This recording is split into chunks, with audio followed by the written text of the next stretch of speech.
All right, what's going on, security token market? It's Kyle Sonlin. I'm here again, and this time I'm talking with Logan Ross. Logan is with Benzinga. He's master of coin, senior degenerate, and we were having a good conversation. And I just kind of wanted to jump right into it, Logan. How about you? I know that you're really into the decentralized autonomous organizations, the DAOs, these infamous vehicles. Can we talk a little bit about your involvement in that space and what's going on with you? Yeah, for sure. So first of all, thanks for having me, Kyle. Always a pleasure to talk to you. But yeah, DAOs are, I feel like, NFTs in 3 years will be like the DAOs, though. That'll be the next hype thing. Um, but I like to be a little bit early, so we started a DAO for my university club at the University of Michigan. It's called the M DAO. Doesn't stand for anything. But our goal is to basically build and foster a community of crypto entrepreneurs, investors, and just talent around the university. And then there's also, a school organization that is Wolverine Blockchain that's dedicated to just outreach and onboarding as many people to Web3 as possible. So yeah, if you want to check it out, mdao.info is a great place to get started. But we funded our first, project. It was an NFT project called Crypto Campus. We funded them last semester, the end of last year, and we're looking to do even more in 2022. But yeah, the DAO space is super exciting. And I have a feeling there's going to be some overlap with the security tokens in the future. You think so?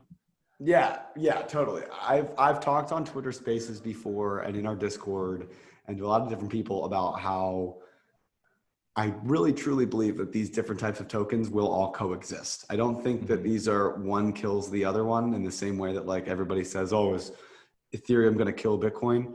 Whether or not that happens, I don't think that crypto will kill security tokens, and I don't think that the alternative vice versa would happen either.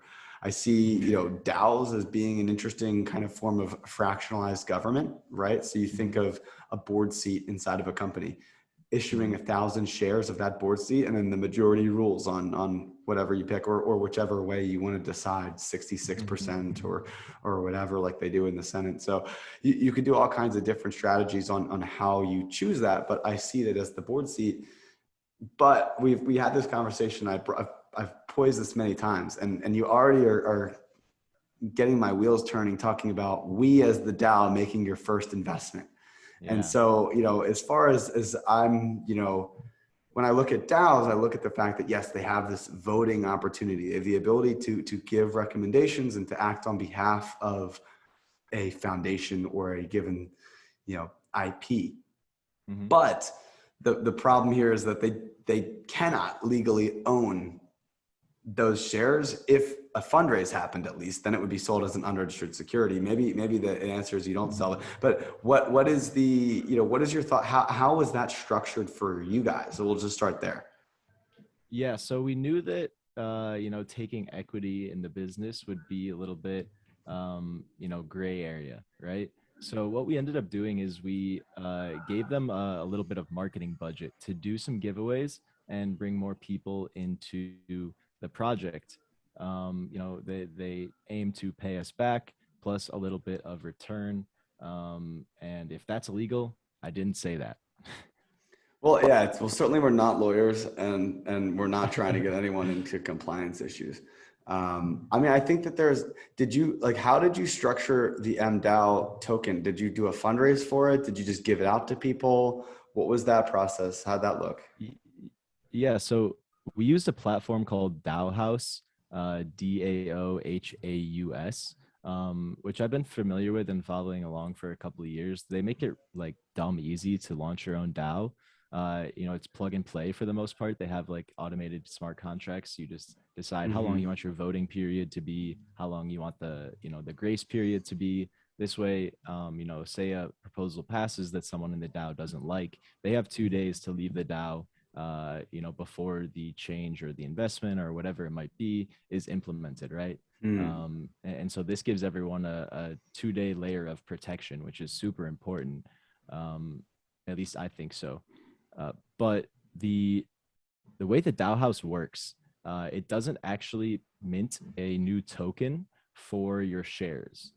Um, it basically just you connect your wallet, and DAO House recognizes it and says, you have these many shares, but there's nothing on chain as far as I'm aware that signifies ownership or Right.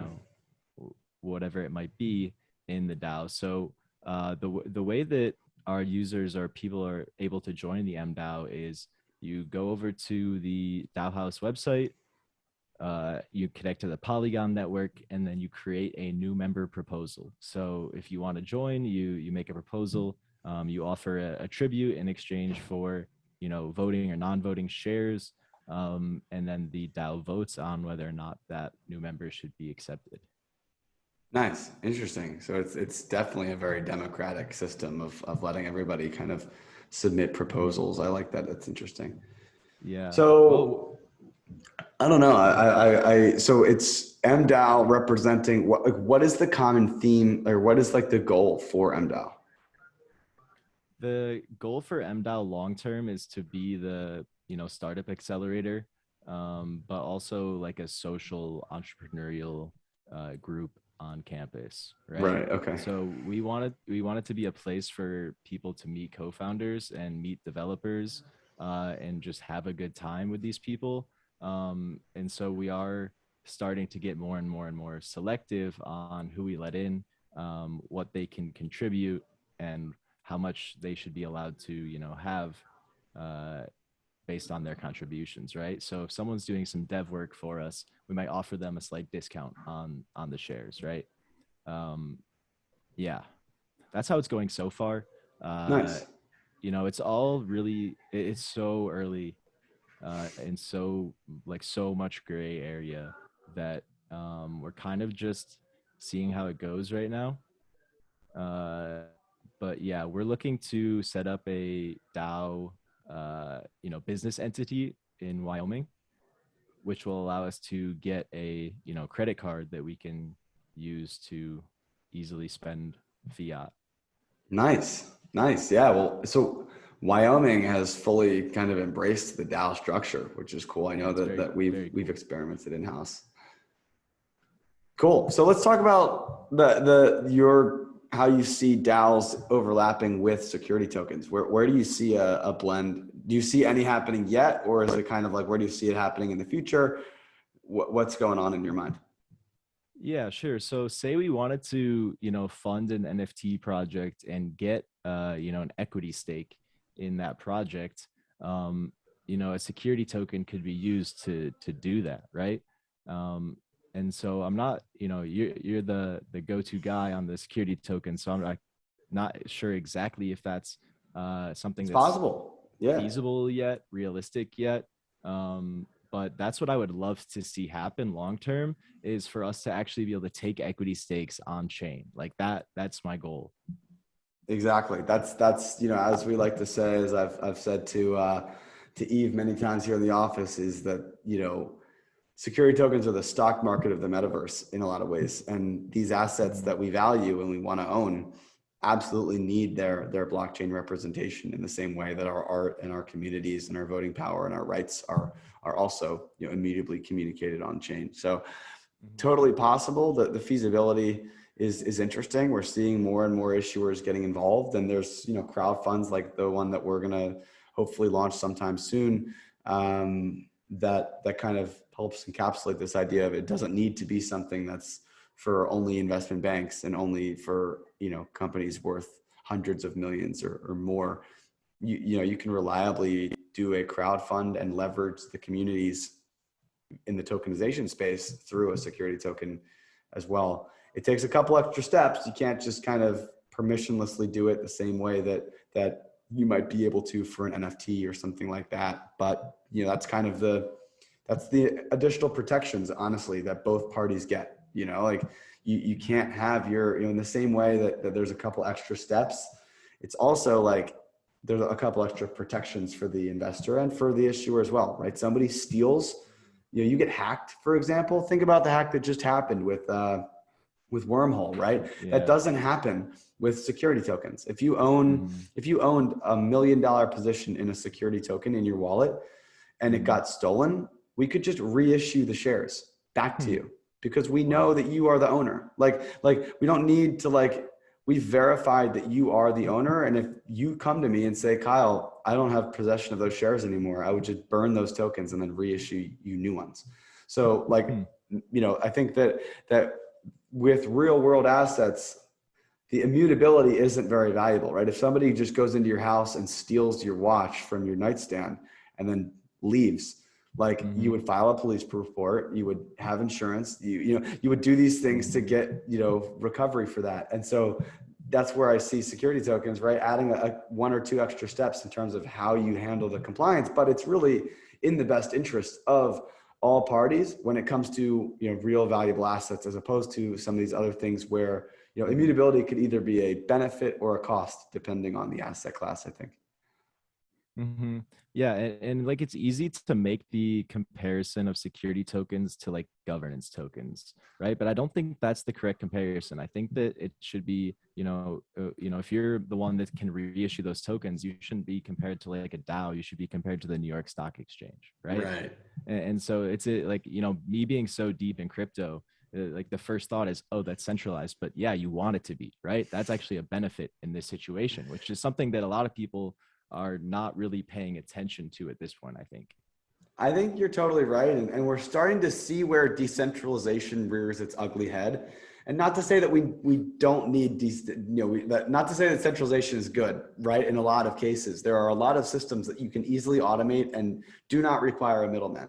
But there are some Mm-hmm. situations where it's nice to have a middleman because it's Mm-hmm. much faster in a lot of ways, right? Securities transactions are one of those situations. Even you look at, cross-chain bridges and all these different pieces, like if you launch DAOs and decentralized governance for every step of the process and you require like that much bureaucracy in order to get anything done, we see how that's not always the most efficient process, right? Even if it's Yeah. decentralized, it doesn't mean that it can't be incredibly slow and incredibly bulky. And once it gets to that Mm-hmm. size, it's so difficult to shave down because you need everyone's Exactly. vote to change these things, right? So sometimes having those Mm-hmm. centralized parties to act lean and act on the behalf of individuals and their constituents is an incredibly valuable piece. Securities are just one of those because of the compliance that needs to get Mm-hmm. upheld, because of the safety that's Mm-hmm. required, because of the fact that we are dealing with a physical asset. Whether the digital world wants Mm-hmm. to believe it or not, there is physical assets that are built by companies. And so somebody's got to protect them, right? Somebody's got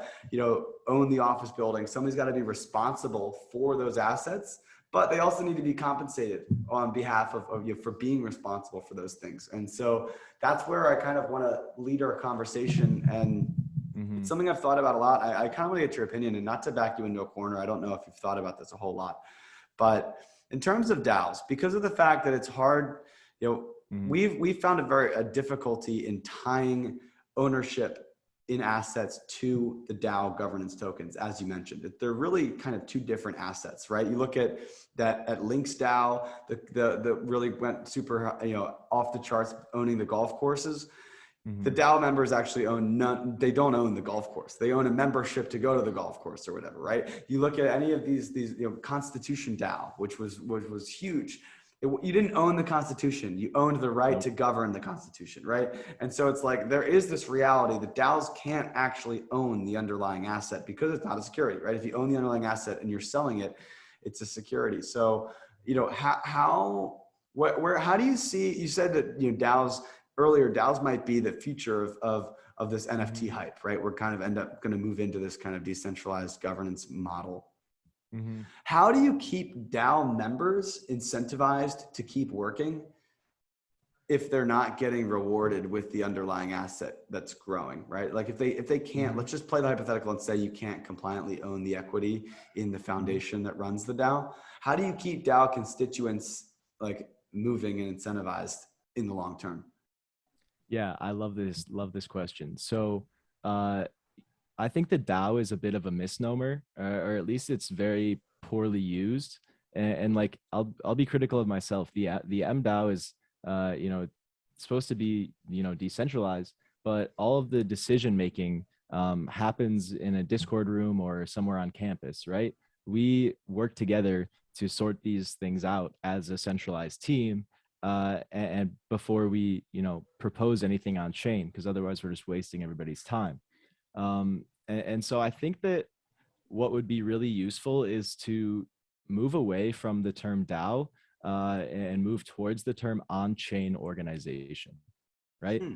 Because that is, a broader classification that I think is a lot more accurate. The MDAO I would consider more of an on-chain organization than truly a decentralized autonomous organization, right? Like Right. the only thing that's autonomous is the transaction, right? And it's way harder to make a transaction through the DAO than it is on yourself, right? So I think what keeps uh, people going, at least so speaking on the MDAO first, what keeps people going is the excitement and opportunity of what this could turn into, right? Given that this and this and this happens in the future, then this could be historical um, you know organization, right? But with the Constitution DAO, you only get like the people who bought into it. The only thing they got in return was like a vote in how it was displayed, right? Which is a joke, right? It's like, oh yeah, I bought the Constitution. No, you didn't. You bought a worthless token and you paid for somebody else to buy the Constitution, Right. right? Right. And that's not sustainable, right? That's definitely not sustainable long term. That being said, I don't think it's going to stop until the bear market hits. And then, those more or less useless DAOs are going to be, shaken out. They won't survive any extended bear market, right? What do you constitute a bear market? Because like right now we're seeing what is maybe a correction or a cool down or something like that. And yet you've actually seen NFTs, for example, red hot. The floor prices have been increasing, presumably because the US dollar price is decreasing. But if you're looking at it in ETH terms the whole time, the floors are actually going up. So where do what does a bear market look like to you? Is it a long period of this? Is it worse than this? Mm-hmm. So yeah, I mean, it's kind of a technicality. This is probably more of like a bare leg, uh, if that makes any sense. I think that for me to call it a bear market, I would need to see the long-term holders have major sell-offs. Right now, we're seeing long-term holders on Bitcoin and Ethereum accumulating. We're seeing miners accumulating. We're seeing the hash rate go up, and all the people that have a lot of money invested in this space, have been in this space for a long time, remain convicted, and there are increasingly convicted according to the on-chain metrics, right? So that tells me, or at least confirms to me, my theory that we're only halfway through this bull market, right? And so we're in a bear leg of it now, which is hopefully a good buying opportunity. um, but I don't think that we are in a bear market yet without some sort of mass adoption blow off top that I suspect will happen within the next 12 months. Um, but yeah. Exciting stuff. We'll see. I mean, definitely with the overall markets, I think that anybody that suggests that crypto is non-correlated to the stock market is kind of full of it, just because it's too Mhm. small of a market to really act independently from the largest capital market in the world. Yeah. But it doesn't help the crypto space that the U.S. markets are struggling. Usually, when the U.S. markets struggle, it causes a mass sell-off. And we had a ton of retail people in here too, so those are probably the ones selling, as you mentioned. A lot of those Mhm. people that bought the local top and are now selling the local bottom. Paper hands, paper Tends to hands. be how it works. So, I mean, we've been in this for the long term, and I think there's some interesting stuff coming. And hopefully, we're seeing more security token issuers and people considering this. I think that the narratives around DAOs and NFTs is interesting, and it's causing more people to think about, well, what if we did want these assets on chain? What if we did want to fundraise for the Mhm. underlying asset? You could potentially do all kinds of crazy things like airdropping DAOs or governance tokens to security token holders, right? And kind of Mhm. like starting at the most compliant asset and then working your way out. You could then give them Mhm. DAO tokens, you could give them NFT tokens. They could sell those totally freely, however they want. They could only sell their security tokens to whitelisted wallets, things like that. Mhm. There's all kinds of interesting ways that you can get kind of blend these pieces together. And I'm looking forward to Mhm. seeing that narrative kind of pushed heavier, because it makes so much sense to me that, like, you guys have built something really valuable. You're actively investing in things. Like, you would want to share that with your DAO governance members. You could potentially say, hey, if you're not in MDAO, you are not able to invest in our security token. Even if you're eligible to, we're only going to allow MDAO token holders to be shareholders. If we sell 1 million, if we sell 5 million, if we sell 100 million, whatever it is, it's only going to be MDAO members. You could Mhm. absolutely do that, right? And you could absolutely kind of keep those things tight in that way. There's a lot of interesting things we can keep going with this to really be innovative with the model. Mhm. And it's cool to see that you guys are at the forefront of it all. I definitely want to work with you on creating the MDAO security token whenever the time comes for it. But I'd love to do some dubious speculation on the stock market correlation, if you don't mind. Shall we? I think we should. Um, okay, where do we begin? Inflation, tech crash, uh, federal uncertainty, terrible, or not the best economy, uh, and I think just a kind of a turning point, like a fork in the road in American society, and this is dubious speculation, This is a hot take. I'm not feeling financial it's advice. spicy. So I have this tingling feeling that the US stock market is going to have to pay the price, and the US in general is going to have to pay the price. I mean, they doubled the amount of US dollars in the past 2 years.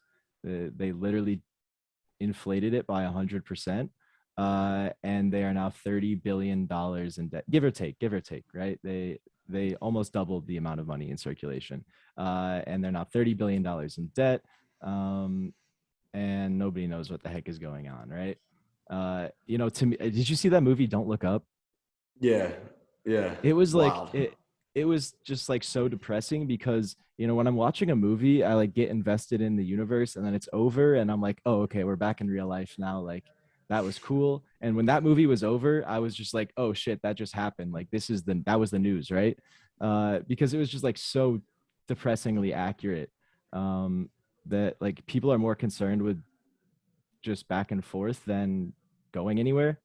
Um, and I think that we're going to have to pay the price for that at some point, on some sort of mass level, um, which might not be a very good thing. And like I'm really like hopeful that nothing really bad happens.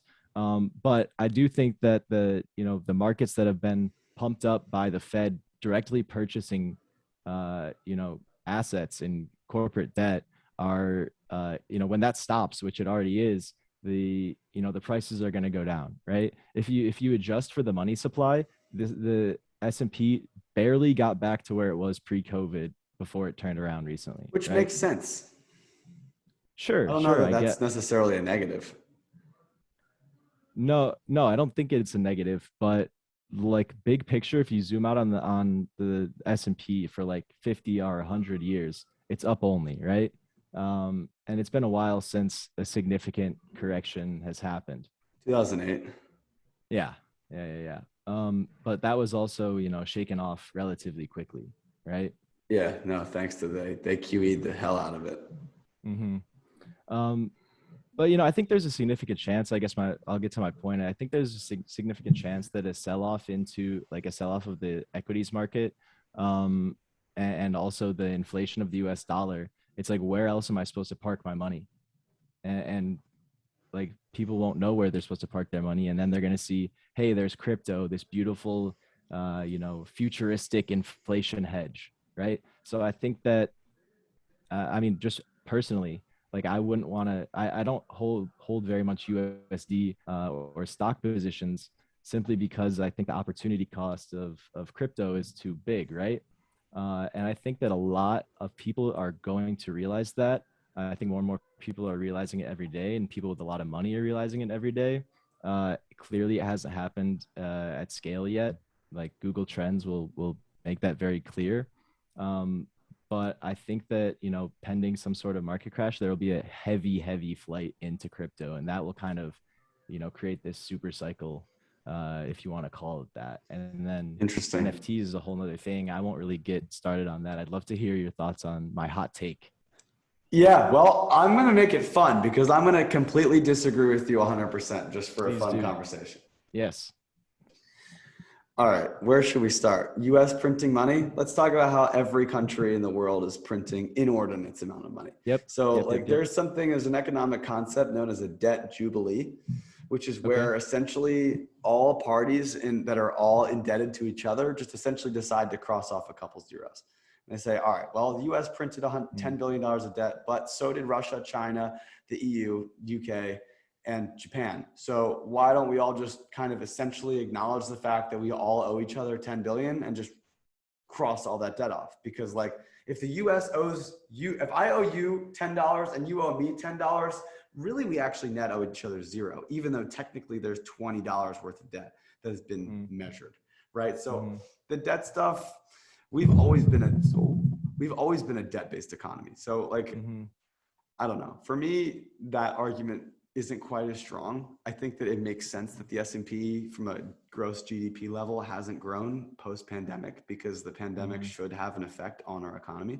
And the shipping lines probably explain it more than anything. That shipping has been delayed, which has caused some pretty serious issues with shipping in the US. So I would imagine that the GDP would have declined year over year over the last two, just because of those two kind of global events. So I'm not super panicked about that. You look at like, Turkey's having huge problems with their inflation. You've got, China just Evergrande just defaulted on their debt. It's not, I think, a US problem as much as it is just fiat, is just, a little bit broken. I agree. I think the U.S. did a better job than like most other countries, right? At like not. the alternative option would be to let the markets fail and then let everybody be even poorer, like to ruin everyone's 401k accounts. So every retirement account in the entire country goes to zero. So then we've got, 10 million homeless people that are 65 and older. Like, is that really what we would have preferred? Like, no, you'd rather inflate the currency because at least that, like, yeah, it sucks, but like we have problems today that need to get solved. Yeah, 20 years from now, it'll be annoying, but like we have problems today and we have to solve them today. And so I understand the shorter, time cycles and time preference when it comes to fiat value. Let's see, my other pushback is really just against, I actually think that crypto does best when the markets are good. I don't actually think that markets being bad is necessarily advantageous, especially with how small crypto is. 1 trillion is just too small to justify an inflation hedge. I think when you have a market that goes to zero, people don't worry about their investments at all. And the reality is that you can't do anything with Bitcoin. I can't eat Bitcoin. I can't use Bitcoin as shelter. You gonna eat a US dollar?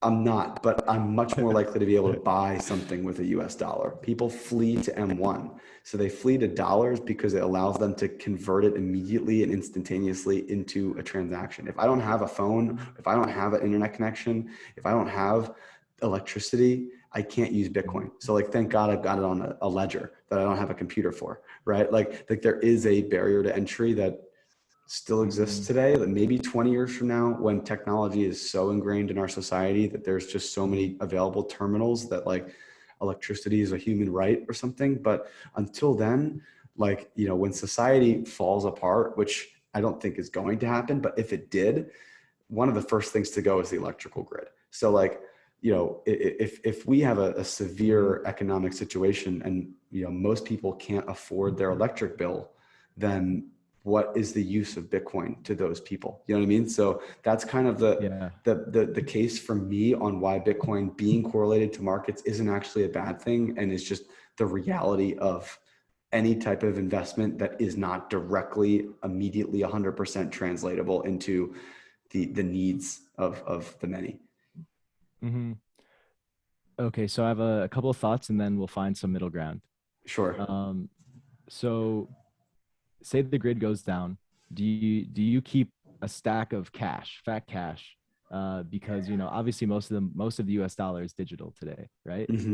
And so, you know, if the grid went down, I would not have any USD, right? Because I Yeah, don't you use would. You told cash, me you don't right? have any USD at all. So you would definitely Yeah, not have any. I'm not debating that. not gonna make it.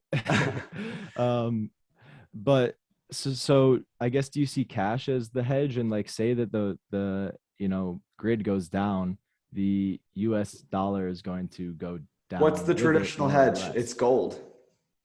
That's what it becomes. People literally having gold bar, like people do that. Like older people especially, like they just keep gold bars, and it's like literally for this exact reason of like they don't trust the Mhm. stock market, they don't want money under their mattress, so they literally throw gold bars into a safe somewhere. And it's like they're Mhm. literally, their logic is like, if the world falls apart, like if you had an underground bunker, your best bet is to put some gold in there too, because you're probably going to be able to use that for value.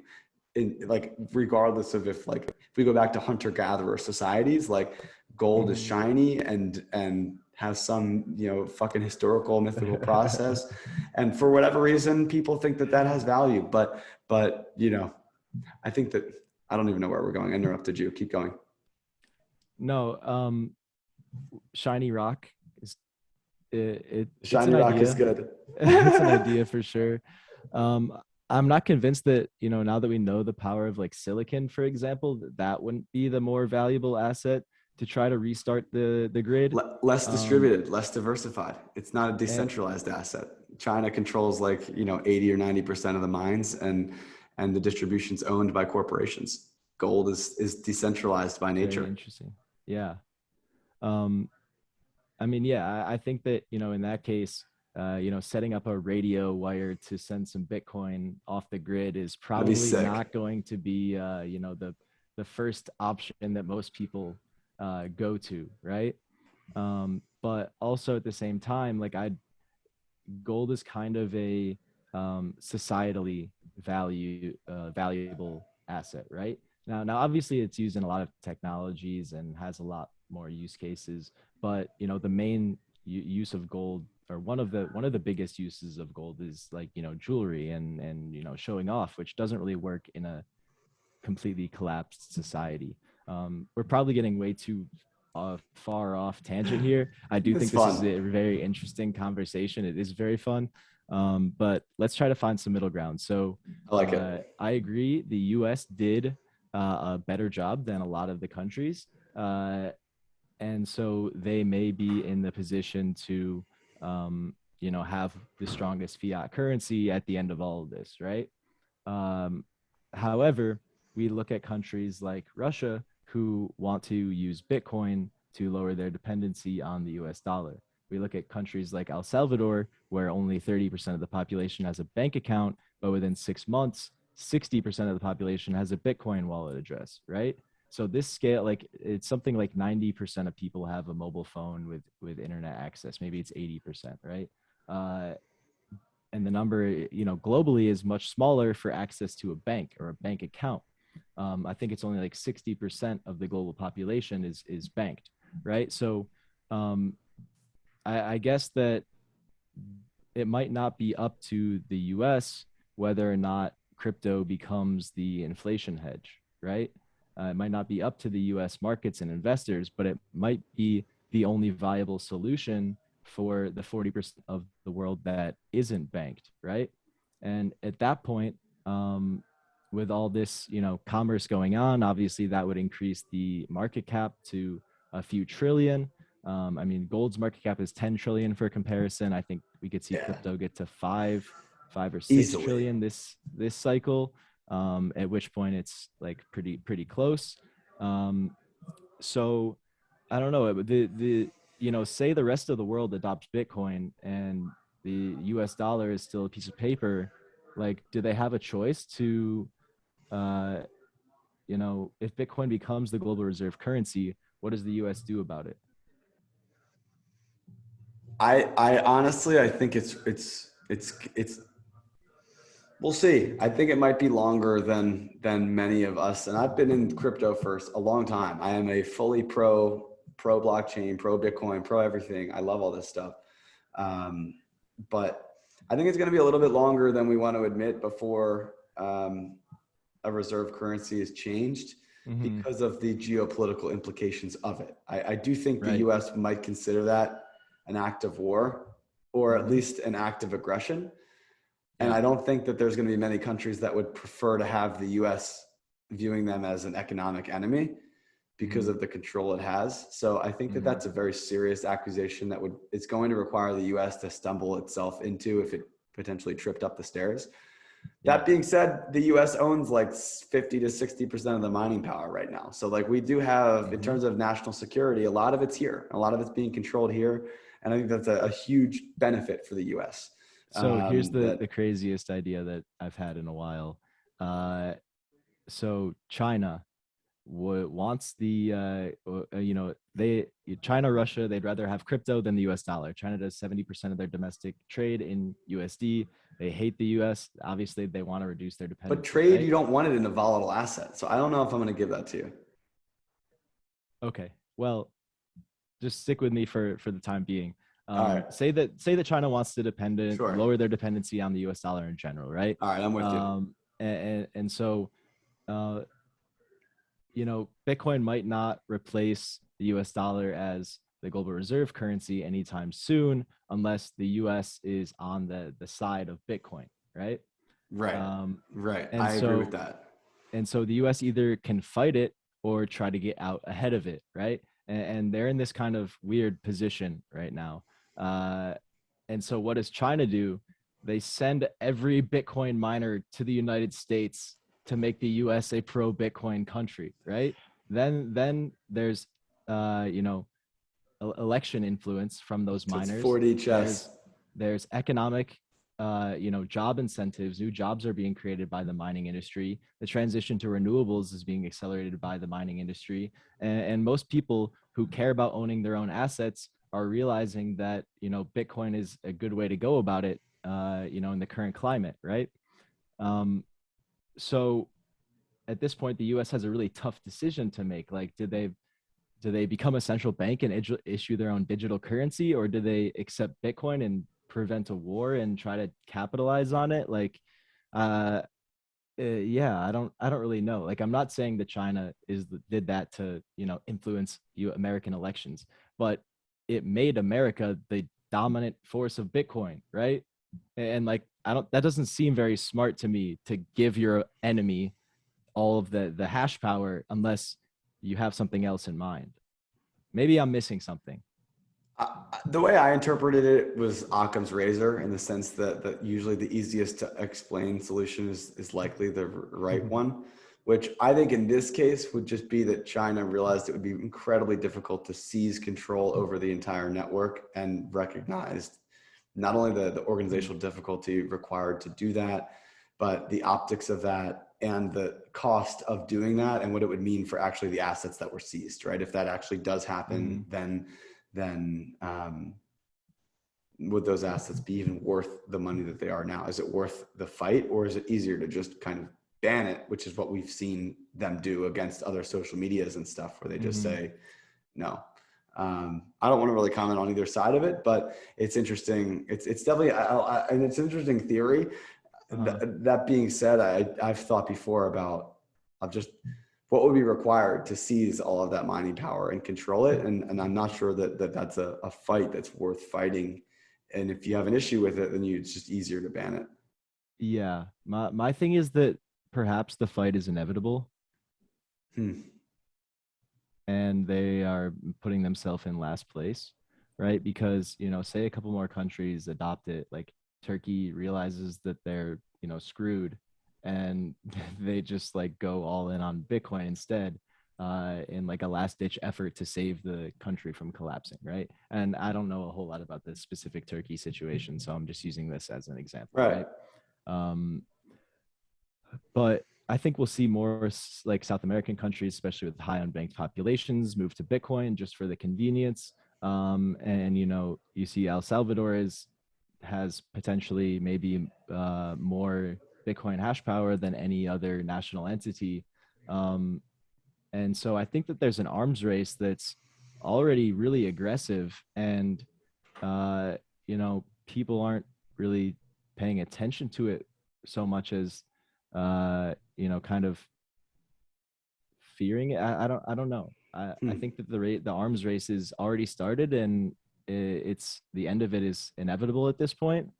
So the countries that are, first to, I mean, I don't think fighting it makes any sense. Like there's this thing called Dell theory that came out like 30, 40 years ago. It's like no country that's in the global supply chain will ever will never like do physical war with another country that's in the global supply chain, because the economic implications of being kicked out of the supply chain are more drastic than any value you could get from gaining new land, right? Um, and so I think that, nobody likes war, right? Nobody wants to do that, right?